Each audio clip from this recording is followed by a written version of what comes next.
नमस्कार दोस्तों, मैं हूं दीपक दहिया। नवदीप टुडे में आपका स्वागत है। आज हमारे साथ एक ऐसी शख्सियत है जिसने छात्र राजनीति से ही अपना सितारा चमकाना शुरू कर दिया था। नवदीप टुडे पर आज मेहमान के तौर पर मौजूद हैं सागर देव खत्री। सागर जी, नवदीप टुडे में आपका बहुत बहुत स्वागत है। सागर जी, हमारे दर्शक आपके बारे में जो आपका जीवन परिचय है आपकी जुबानी ही जानना चाहेंगे। दर्शकों को जरा बताइएगा इसमें। सबसे पहले तो आपके सभी दर्शकों को मेरा नमस्कार। मेरा नाम सागर देव खत्री है। मैं स्वर्गीय धर्म खत्री का लड़का हूँ। तो बात करें अगर मेरी जीवन शैली या मेरे परिचय के बारे में तो कुछ इतना इंटरेस्टिंग है नहीं, और है भी तो मैं एक नरेला का ही निवासी हूँ। मैं कोशिश करता हूँ ज़मीन से जुड़े रहने की। तो श्रद्धानंद कॉलेज से मैंने बीए फाइनल पास किया है 2016 में। 2015 में मैंने प्रेसिडेंट के लिए चुनाव लड़ा था। अब जैसे कि नरेला में आए हैं तो कुछ ना कुछ करके ही दिखाएंगे, और इसी चीज़ के साथ मैं आगे बढ़ रहा हूँ अपने पिताजी के नाम के साथ। सागर जी, समाज सेवा की अगर हम बात करें तो धर्मदेव खत्री जी का नाम बिल्कुल जाना पहचाना है। उनके देहांत के बाद आपने गद्दी संभाली है। अब आप भी समाज सेवा से जुड़े हैं, तो आपको कैसे प्रेरणा मिली और कैसे समाज सेवा से जुड़े आप? देखिए, प्रेरणा की बात करूँ तो मैं आपको बिल्कुल सच्चाई बताना चाहूँगा। मेरे पिताजी शुरू से ही समाज के लिए निरंतर काम करते आ रहे हैं। तो एक दिन ऐसे ही उन्होंने बोला कि आप चुनाव लड़ो बेटा। मैं, पापा चुनाव तो कोई छोटी मोटी चीज़ नहीं होती, एक जिम्मेदारी का काम होता है। तो बेटा, यही एक समाज है जो कि आपको एक दूसरों से अलग करेगा। आप समाज के लिए काम करोगे तभी आप सबसे अलग कहलाओगे, और काम करके दिखाना तो नाम भी होगा, इज्जत भी मिलेगी और सारे काम होंगे। तो बस वहीं से प्रेरणा लेके पिताजी से अपने, तो मैंने छात्र राजनीति में घुस गया। मेरे को जब छात्र राजनीति में घुसा तो उस टाइम पे पता चला कि बहुत सारी परेशानियां हैं जो स्टूडेंट्स को झेलनी पड़ती हैं अपने स्टडी के दौरान। तो जैसे कैंटीन हो गया, या फिर एडमिशन के टाइम पे या सेक्शन चेंज करते टाइम पे उनको बहुत सारी दिक्कतें होती थी। तो उसी चीज़ को देखते देखते मैं छात्र राजनीति में घुस गया। और अब बात करें तो पिताजी ने बहुत सारे काम करते आ रहे हैं अपने समाज के लिए और आस पड़ोस के लोगों के लिए। इसी चीज़ से बस प्रेरणा हो के मैं आज इस जगह पे आज पहुंचा हूं। सागर जी, समाज सेवा करते करते राजनीति में सक्रिय होना, राजनीति से आप पहले से जुड़े हुए छात्र राजनीति में सक्रिय हो गए थे, परंतु आज इसमें राजनीति में या दिल्ली प्रदेश की राजनीति में आप सक्रिय हो रहे हैं, तो इसका एक वो कहते हैं कि चस्का कह लें या ललक कह लें, ये कैसे लगा और क्या उद्देश्य लेके आप राजनीति में आगे बढ़ रहे हैं? देखिए, चस्का तो नहीं लगा है, चस्का तो एक गलत वर्ड हो जाता है वैसे, पर मेरे को एक अंदर से आवाज़ आती है कि मैं समाज के लिए कुछ करके दिखाऊं। तो जैसे कि अन्ना आंदोलन में पिताजी मेरे को अपने साथ हमेशा रखते थे, तो वहाँ से मैंने देखा कि हमारा देश जो है वो पॉलिटिक्स, ये जो है श्राप है इस देश के लिए, ये हमारे देश को जो है आगे नहीं बढ़ने दे रही है। तो वहाँ से आते आते आते आते मेरे को बहुत सारी दिक्कतें अपने समाज के अंदर दिखनी चालू हो चुकी हैं, जिनके ऊपर मैं अभी काम कर रहा हूँ। और पिताजी ने मेरे को हमेशा ऐसे ही गाइड किया है कि बेटा हमेशा अच्छा ही करना है समाज के लिए। बस यही बात है जो कि मैं आज इस चीज़ पे काम कर रहा हूँ। हर व्यक्ति जब जिंदगी में किसी राह पे आगे बढ़ता है तो किसी न किसी को आइडल मानता है। हाँ जी। राजनीति में आप किसको आइडल मानते हैं? अन्ना जी के आंदोलन से आप जुड़े, हाँ जी। दिल्ली में अब केजरीवाल जी राज कर रहे हैं, हाँ जी। तो किसको आइडल आप मान के लेके चलते हैं और आपने आम आदमी पार्टी ही क्यों चुनी?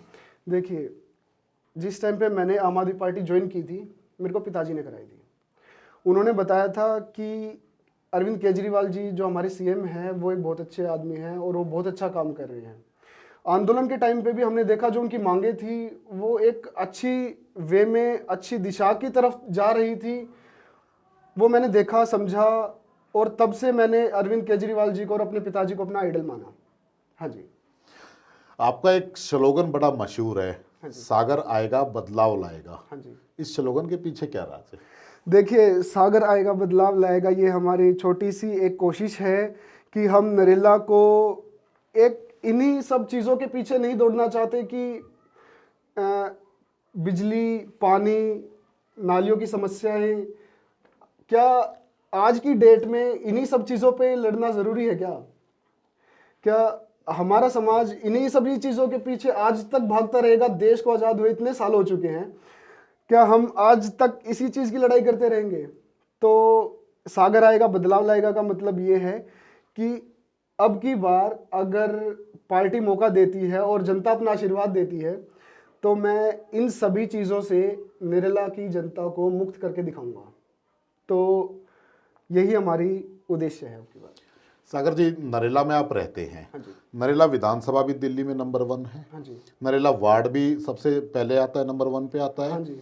परंतु नरेला की अगर हम बात करें तो कौन कौन सी समस्याएं ऐसी हैं जो दिल में एक दर्द पैदा करती है, जिनको देख के मन कचोटता है कि क्यों हमारे नरेले में आज तक ये काम नहीं हो पाया, जबकि दिल्ली में लगभग हर जगह हो चुकी है। देखिए, हमारा जो नरेला है वो दिल्ली देहात के इलाकों में आता है, तो अभी तक सड़कों पे से धूल गायब नहीं हुई है। मतलब समोसे भी वहीं पे बन रहे हैं, बच्चे वहीं से घूम रहे हैं, पोल्यूशन इतना ज़्यादा हो रहा है। वैसे बोलने को तो नरेला वार्ड नंबर 1 में आता है, पर है नरेला सबसे पीछे। तो इसी को आगे बढ़ाने के लिए मेरी मुहिम है ये, सागर आएगा बदलाव लाएगा। तो बहुत सारी ऐसी दिक्कतें हैं, जैसे सड़कों की होगी, नालियों की होगी। अब भी बहुत सारी जगह ऐसी है नरेला के अंदर, गौतम कॉलोनी की जैसे अगर हम बात करें तो वहाँ पर युवकों ने क्या किया है, एक छोटा सा अपना संगठन बनाया कि हमारी नालियाँ नहीं ठीक हो पा रही हैं, हमारी सीवरेज नहीं खुली हुई, सीवरेज की दिक्कतें उन्हें, स्ट्रीट लाइट उन्हें नहीं मिल पा रही हैं। और भी जैसे हम कुरैनी जैसे इलाकों की बात करें तो बहुत सारी दिक्कतें ऐसी हैं, बहुत सारे एरिया ऐसे हैं जिनको अभी तक पक्की सड़कें नहीं मिली हैं। तो उन्हीं सभी दिक्कतों को लेके मैं आगे काम करना चाहता हूँ। अभी तक जो भी मैं कर पाया हूँ, चाहे कहीं सफाई अभियान हो गया या फिर कहीं नालियों की सफाई हो गई या फिर किसी की भी किसी प्रकार से मदद हो गई, तो मैं उसी चीज़ को आगे लेके बढ़ रहा हूँ कि हमारा नरेला नंबर 1 पे ही आए। कहने को नंबर 1 पे है, पर नंबर 1 पे नहीं है, वो लास्ट में ही है। तो नंबर 1 पे लेके आने का मेरा मेन मकसद है। सागर जी, जनता के बीच में अगर आप जाते हैं, निगम के चुनाव का बिगुल बजने वाला है, आम आदमी पार्टी अगर आप पर भरोसा करती है, आपको यहाँ से चुनाव की कमान सौंपती है, आपको टिकट देती है, तो जनता के बीच में आप किन वादों को लेकर जाएंगे और जनता आप पर भरोसा क्यों करे? देखिए, वादे तो सभी करते हैं। मैं अभी से पहले कोशिश कर रहा हूं कि जितनी छोटी छोटी दिक्कतें हैं मैं उनको अभी से सोल्व करके आगे बढ़ूं। बार बार उन्हीं चीज़ों पे आके मैं वादा करके अभी से काम करना मैंने चालू कर दिया है। तो वादा मैं सिर्फ इतना बोलूँगा कि आप मेरे को एक बार बताइए, मैं उस चीज़ को दोबारा आने नहीं दूंगा। अच्छा जी, और दूसरा जो है, मैं बोलूँगा कि सड़कें बनवाऊँगा।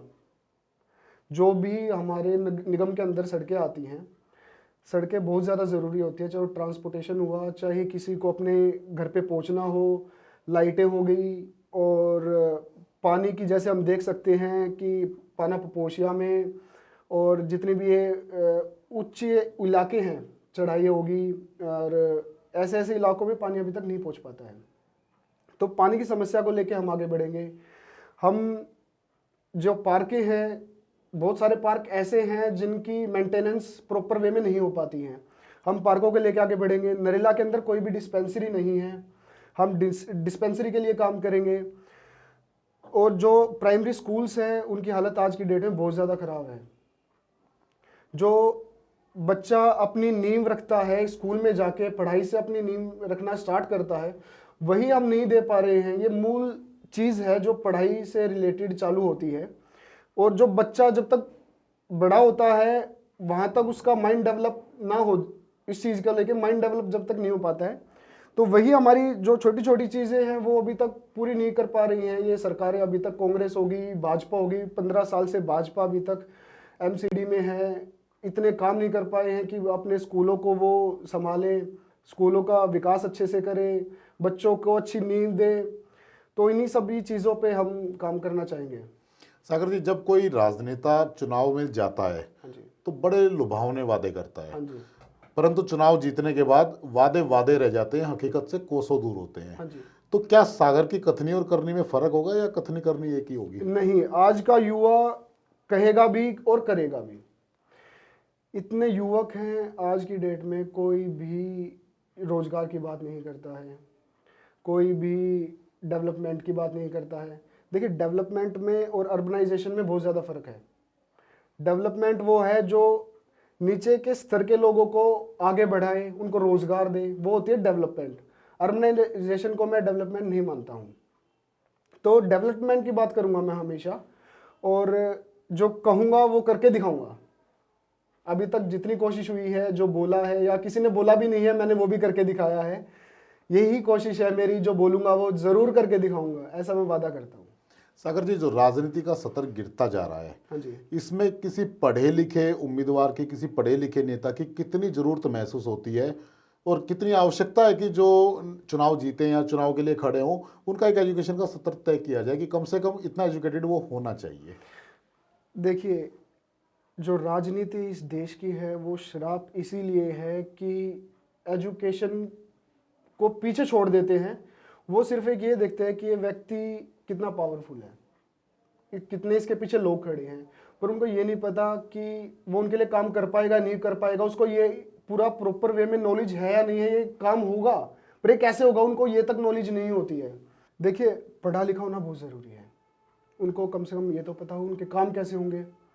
और दूसरा, एक पढ़ा लिखा आएगा तो अपने बात को खुल के कह भी पाएगा और करवा भी पाएगा, कोई उनको गुमराह नहीं कर पाएगा। तो एक पढ़ा लिखा होना बहुत ज़्यादा ज़रूरी है।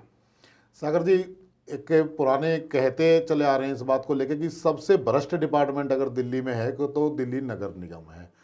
सागर खत्री को अगर मौका मिलता है तो इस भ्रष्टाचार से मुक्ति किस तरह से दिला पाएंगे?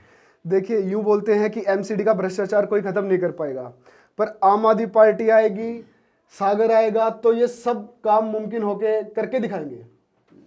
सागर जी, नरेला की जनता आपको चुन लेती है, हाँ जी। तो सागर के मन में कोई एक सपना होगा, एक क्रिएशन होगी कि कैसा होगा सागर के सपनों का नरेला।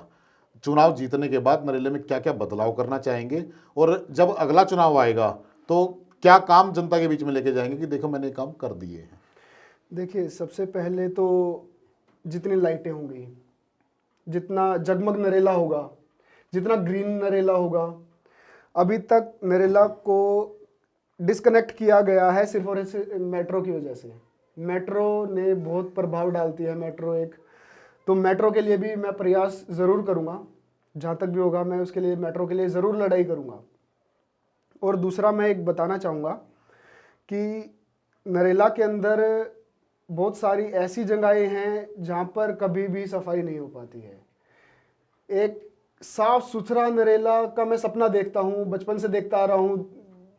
जाते हैं हम रोहिणी की तरफ, साउथ की तरफ, तो बिल्कुल एक साफ सुथरा जैसा एक शहर होता है ना, वैसा मैं नरेला को बनाना चाहता हूँ।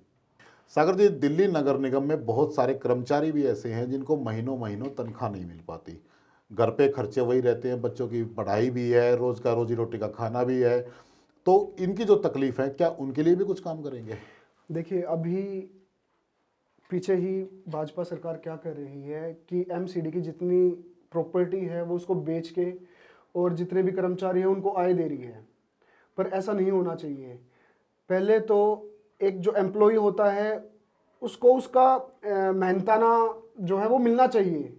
मेहनताना अगर आप प्रॉपर वे में दे रहे हैं तो आपको उससे पूरा काम लेना चाहिए। अगर आप उसको मेहनताना नहीं दे रहे हैं तो आप उससे पूरा काम नहीं ले पाएंगे। तो भाजपा सरकार अब ये स्कीम बना रही है कि कैसे ना कैसे करके हम एमसीडी की जितनी प्रॉपर्टीज़ हैं उनको बेचें, फिर उसके बाद उनको उनकी सैलरीज दें। तो ये काम बिल्कुल भाजपा सरकार बहुत ज़्यादा गलत कर रही है। वो एक सरकार का पावर में होने का, सरकार की पावर में होने का बहुत ज़्यादा गलत फ़ायदा उठा रही है। और कोई भी व्यक्ति हुआ जिसको अपनी सैलरी, अपना मेहनताना टाइम से नहीं मिलेगा तो कोई काम नहीं करेगा। तो यही एक रीज़न है कि एमसीडी में बहुत ज़्यादा करप्शन है। तो ये थे हमारे साथ सागर देव खत्री, जो राजनीति में एक बदलाव की चिंगारी मन में दबाकर बैठे हैं। सागर आएगा, बदलाव लाएगा, इस स्लोगन और इसी प्रतिज्ञा के साथ राजनीति में उतरने की इच्छा भी रखते हैं। अब ये अपनी कथनी और करनी में कितना सच दिखा पाएंगे, ये तो आने वाला वक्त ही बताएगा। जल्द ही जुड़ेंगे नए मुद्दे, नए सवाल और नई शख्सियत के साथ। देखते रहिए नवदीप टुडे।